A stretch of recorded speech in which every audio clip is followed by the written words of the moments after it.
माँ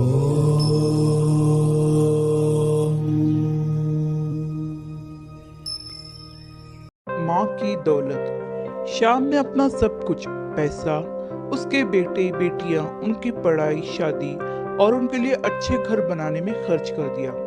श्याम के बेटे और बहुएं स्वार्थी थे। माँ बाप ने इतना सब किया था, फिर भी श्याम को अपने बेटे बहुओं के रहम करम पर जीना पड़ रहा था।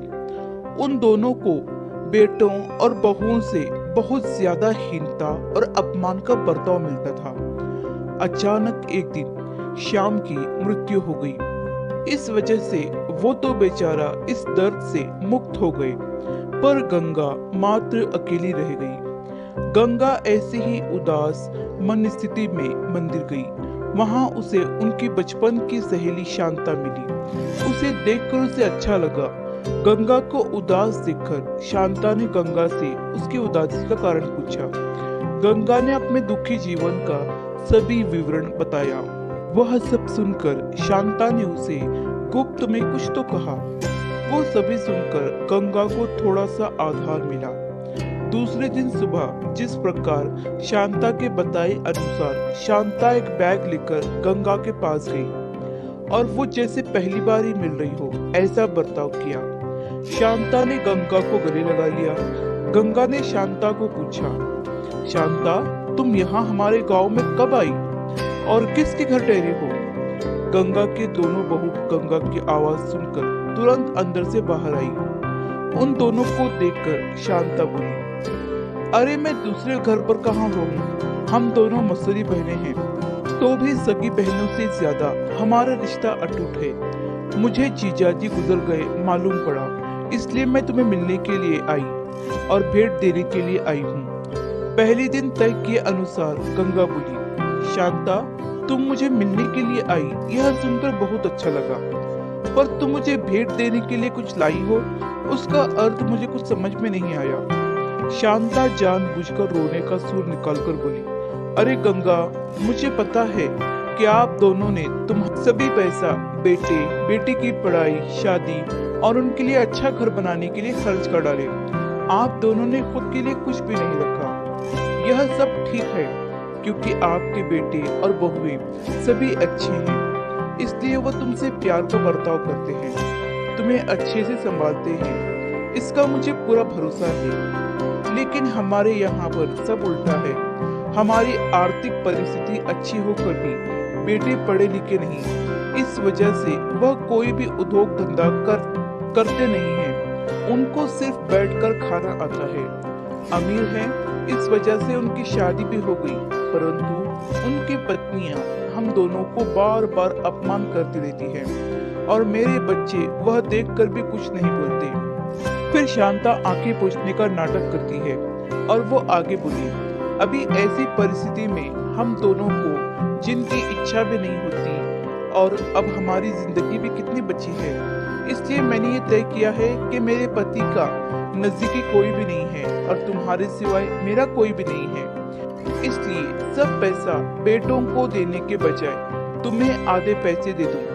ऐसा विचार करके मैं मेरे पति की रजामंदी से 25 तोला वजन के 10-12 सोने के गहने और 50,000 इस बैग में लाई हूँ और इस बैग में 45,000 की नोटें हैं और 1 रुपये की 5,000 नाणे हैं। अभी तुम कुछ भी ना कहते हुए हमारा प्यार समझकर यह बैग और उसकी चाबी ले लो। मैं सिर्फ तुम्हारे पास चाय पीकर तुरंत चली जाऊंगी। शांता का यह बोलना सुनकर सास की बहन कोई सामान्य औरत नहीं है, बल्कि बहुत ही अमीर औरत है और धन की तिजोरी के साथ लाई है। ऐसा विचार करके गंगा की बड़ी बहू प्यार का नाटक करके उनको बोली, क्या मासी, आप इतनी जल्दी क्यों जा रही हो? अभी आए हो तो हमारे घर रहो 2-4 दिन।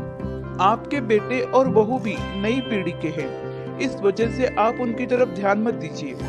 आप दोनों पति पत्नी ने आपका जीवन यशस्वी किया है, वैसे ही हमें भी उस बारे में मार्गदर्शन दिया तो अच्छा होगा और कैसे जीवन जीना है हमें भी समझ में आएगा।